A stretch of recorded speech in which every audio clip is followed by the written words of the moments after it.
कैसे जानिए किसी ने आपके ऊपर वश किया है, कोई स्पेल किया है या फिर काला जादू किया है? तो इसके कुछ साइन्स होते हैं। आपको साइन्स मिलते हैं। या तो आप खुद को खोना शुरू कर देते हैं। आप खुद पर अपना वश खोना शुरू कर देते हैं। आपके ऊपर अपना वश नहीं रहता। आप अपने ऊपर कंट्रोल नहीं कर पाते हैं। आपको नाइटमेयर्स आने शुरू हो जाते हैं। बहुत ऐसे सपने जो आपने कभी नॉर्मल लाइफ में नहीं देखे, फ्रीक्वेंटली नाइटमेयर्स आने शुरू हो जाते हैं। तो ऐसी कुछ चीज़ें होती हैं जो हमें रूहें बताने की कोशिश करती है या अलर्ट करती है। तो अगर आपको कोई भी डरावना सपना आ रहा है तो वो आपकी लाइफ से जुड़ा है। उसको एनालाइज़ करने की कोशिश कीजिए। आप अपनी आपके जो इमोशंस हैं वो अनस्टेबल होने शुरू हो जाते हैं।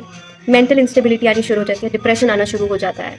या फिर आप कॉन्संट्रेट करना भूल जाते हैं, कॉन्संट्रेट नहीं कर पाते हैं, फ्रीक्वेंट मूड स्विंग्स, आप एक साइड बहुत हँस रहे हो, दूसरी साइड ही आपको रोना आ जाता है। इसको हम बाइपोलर डिसऑर्डर भी कहते हैं, बट ये काला जादू से भी जुड़ा है या फिर कोई हेक्स से जुड़ा है।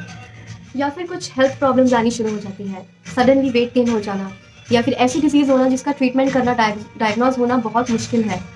और ऐसी कई प्रॉब्लम्स भी आती हैं कि बहुत ज़्यादा खाना या फिर खाना ही नहीं, बहुत ज़्यादा खाकर वॉमिट कर देना, ग्रीन कलर की वॉमिट या फिर रेड कलर की वॉमिट, खून की वॉमिट होना। तो इसका मतलब कि आप पर कुछ ब्लैक मैजिक हो रखा है। या फिर बर्थ इश्यूज़ आना, अगर आप कंसीव करने की कोशिश कर रहे हैं तो उसमें प्रॉब्लम आना, कंसंट्रेशन नहीं बन पाना आपका। तो मतलब कि किसी की इविल आई है या फिर कोई आपके ऊपर विचक्राफ्ट कर रहा है। बहुत अकेलापन रहना, रात को नींद ना आना, डर रहना किसी चीज़ का, एंजाइटी रहना, स्ट्रेस रहना। और स्किज़ोफ्रेनिया एक डिसऑर्डर है जिसको हम कह सकते हैं कि हाँ, अगर आपके ऊपर ब्लैक मैजिक किया हुआ है तो आपको डिल्यूजन्स होते हैं, हेलुसिनेशंस होते हैं। अजीब अजीब आपको आवाज़ें सुनाई देती हैं, आपको कोई दिखाई देता है, आप किसी के साथ बात करना शुरू कर देते हो जो कि वो रियल लाइफ में एग्जिस्ट ही नहीं करता है। या फिर आपके यार्ड में ऐसी चीज़ें मिलना जो कि आपके घर में है ही नहीं। अचानक से नींबू मिल जाना, अचानक से कोई हड्डी मिल जाना जिस पर खून लगा हो।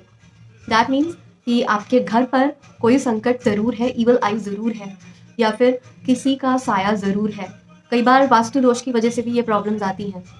तो ये जानना ज़रूरी है। आप किसी वास्तु कंसल्टेंट से बात कीजिए और देखिए कि आपके घर में कोई वास्तु दोष तो नहीं है। या फिर अगर आपके पास कोई पेट है या डॉग है, उसका वियर्ड सा रिएक्शन, उसका भौंकते रहना, उसका एक ही तरफ देखते रहना, या फिर उसका मून की तरफ देखते रहना, ये भी एक साइन हो सकता है कि आपके फैमिली या फिर आपके घर पे आपके ऊपर किसी का साया है।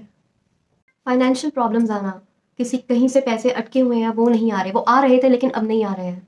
आपका करियर बहुत अच्छा चल रहा था, आपका बिजनेस बहुत अच्छा चल रहा था, लेकिन एकदम से बिल्कुल ही खत्म हो गया है, रुक नहीं गया, बिल्कुल ही खत्म हो गया है।